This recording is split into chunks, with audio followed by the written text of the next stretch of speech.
O ƴami am o wi noy on waɗata to yerɓani nam to ɓe yerɓani mo vocal gal WhatsApp o heɗita vocal man amma mo yerɓani mo vocal man hollatamo dow o heɗiti vocal majum so holla mo koshi ɗiɗi tan. Noy on o waɗata o activa ɗo majum na to o ɗo lara himɓe fere ɗo waɗa banni. To mi holla non lawol no ngaɗirta ɗo majum.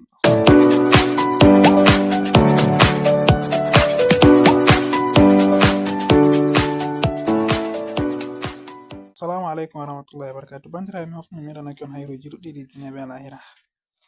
Mi tammi on paami daidai ko mi wowi ha fuɗɗam video ngam majum sai en nasta nder WhatsApp meɗen amma hiddeko en nasta WhatsApp ma ɗo bandam hiddeko a lara video on ha timma ɗo ta hejutu a laran ha ɗo waɗi zabone gal seragal jungo ma nyamo na ko jungo nano mi yiɓe sanji kuje ɓe modifi ha a lari zabone tan a hosa waɗa zabona a abona a hosa like video majum a ɓiɗɗana en like nden ɓawo ta waɗi like a hosa waɗa partage mana yerɓa video man yahugo yeso woɓɓe fere ndara nafitoro be majum.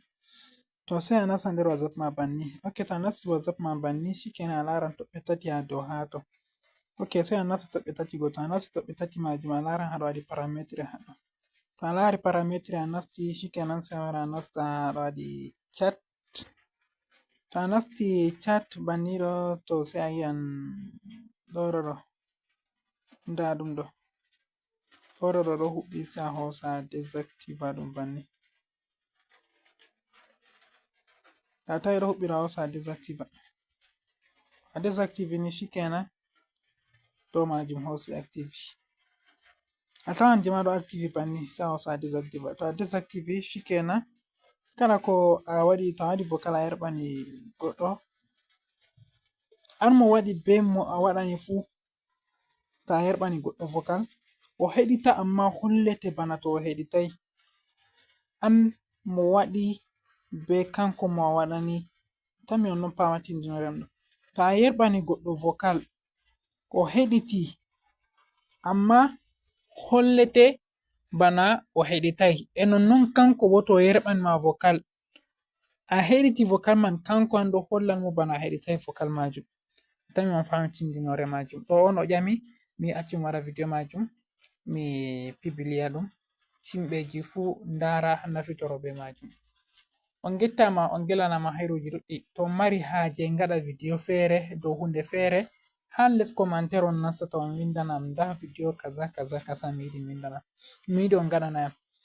Mi mari haje bo to a windan a ƴaman videoji a yiɗi waɗum ɓe ngaɗane ɗo a windira en fulfulde malla bo a windira en anglais. Français foti a winda amma ɗum ɗo saɗa ɗiɗi ɗo to heɓaka hiddeko a fuɗɗa wiigo a windan be nanta français.